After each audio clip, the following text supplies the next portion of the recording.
margins are looking good right now. I think we've got room for some more investment.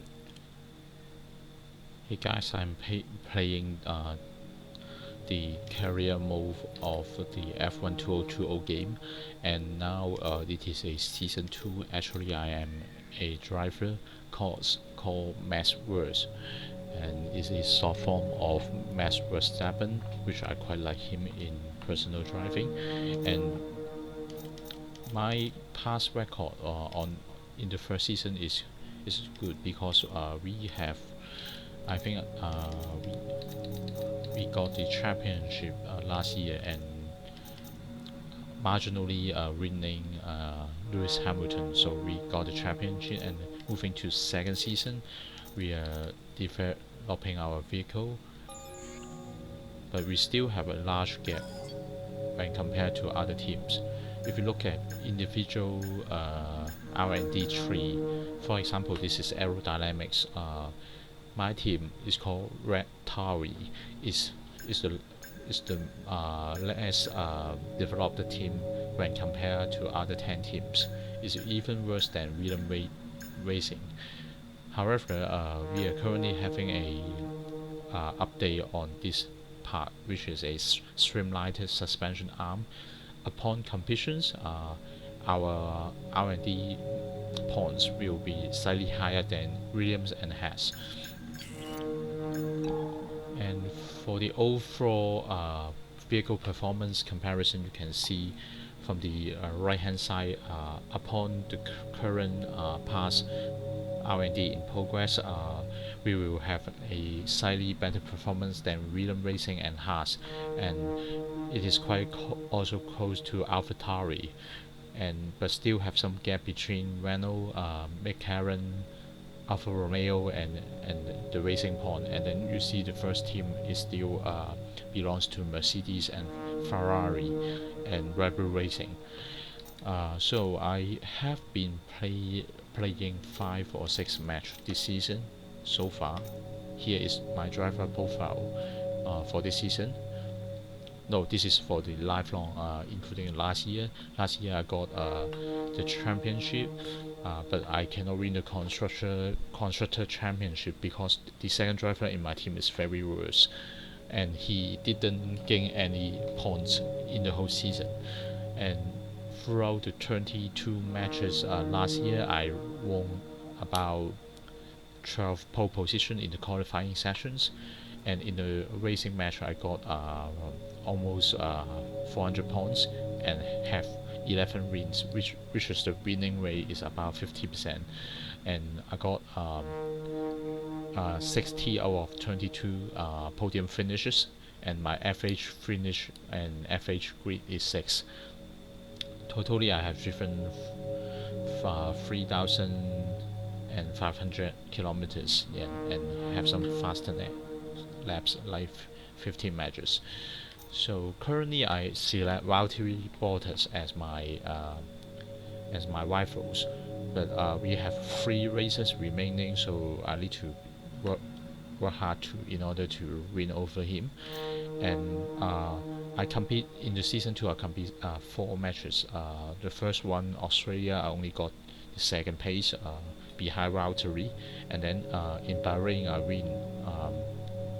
win the first places, and then in Vietnam, this is a new circuit this year, and I actually I think I crashed the car 2 times and then actually finished at the back of the grid. And then China, my car got some problem and I can only finish on safe. So today I'm going to play the game in Netherlands. I hope we will get some good result. And for the others, in my other videos I try to explain to you later about what we are actually doing in the corporate sponsorship, about our contract. I just signed Mick Schumacher as our second driver. Last year is not him, but overall the performance is still not so good. So I'm actually saving some money to sign a better driver in the driver market later, and will update you in the other videos. Okay, so we now can advance the time to the race day. There is a press interview, but I want to skip it now.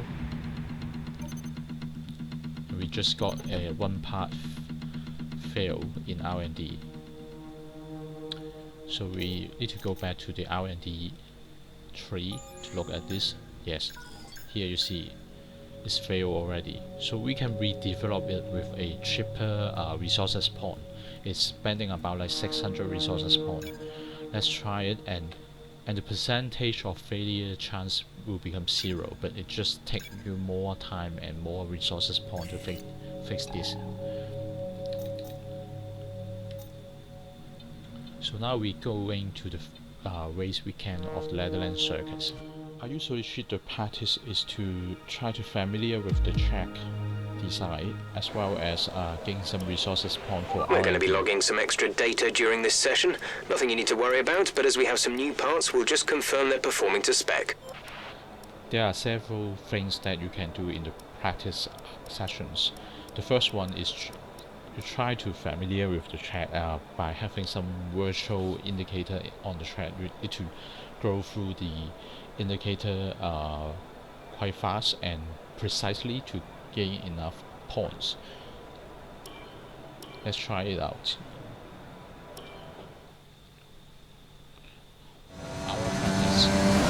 Seems like we're a bit slow in these corners. Turn 7, turn 12, turn 14.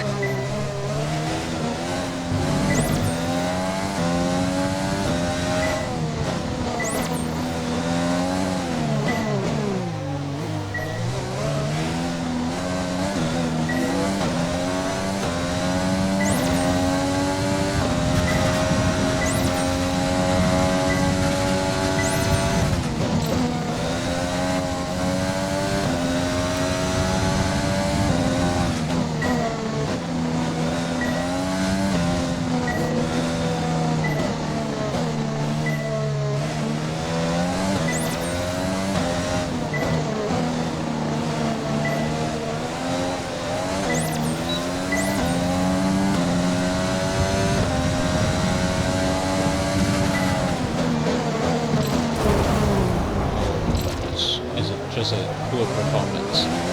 But doesn't matter, let's see if I get enough point to pass through.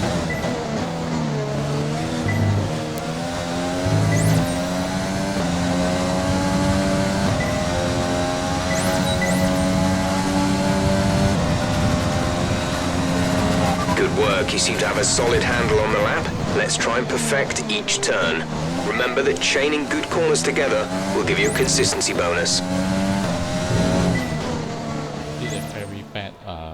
Braking in the turn 11 and 12. I still got the program finish in a normal pass, so I got one.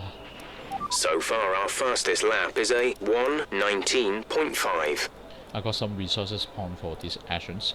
Now we can try, for example, we can try the qualifying place, which you are actually simulating you are driving the qualifying sessions, and try to get as fast as possible.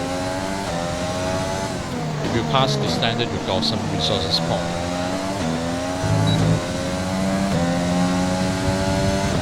Don't worry about tyres, just give it everything. In this test, we want to make sure we can lap close to our rival's pace.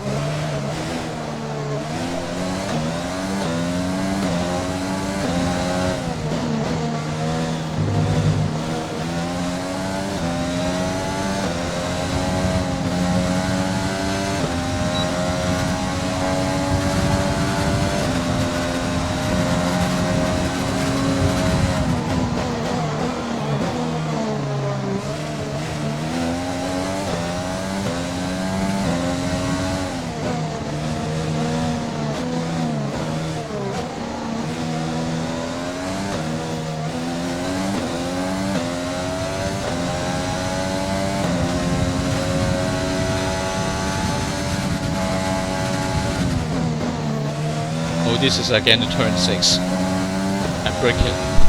I'm stupid.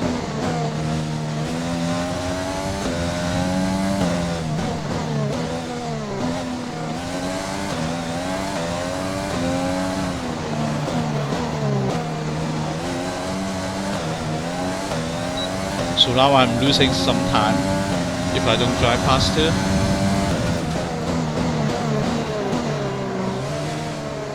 I cannot pass the sessions.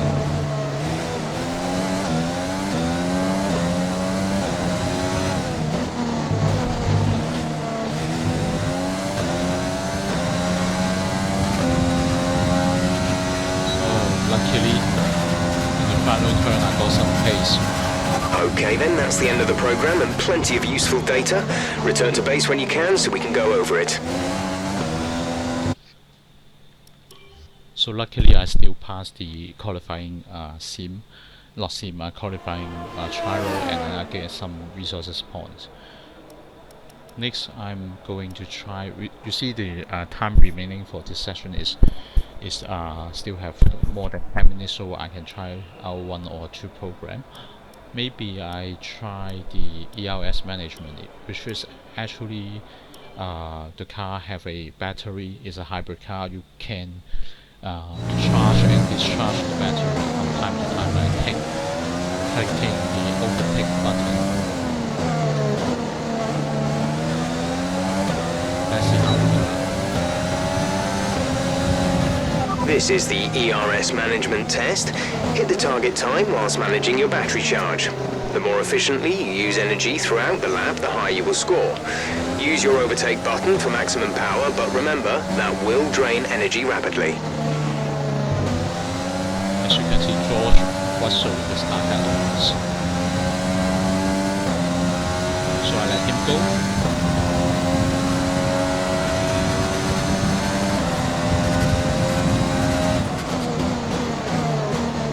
Just discharge the battery, and then you see the bar is moving to the left hand side, which means that when you finish the program, if the bar is within the red zone, you will fail.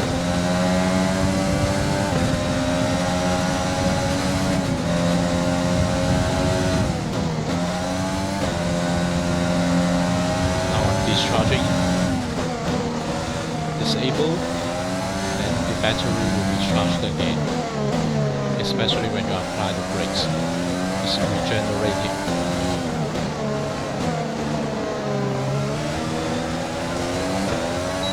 So in a long straight DRS zone, discharge the battery, and maybe I need to try to overtake George Russell.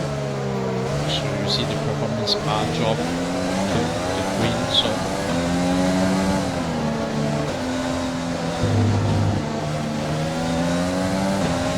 Charging the battery, now discharging.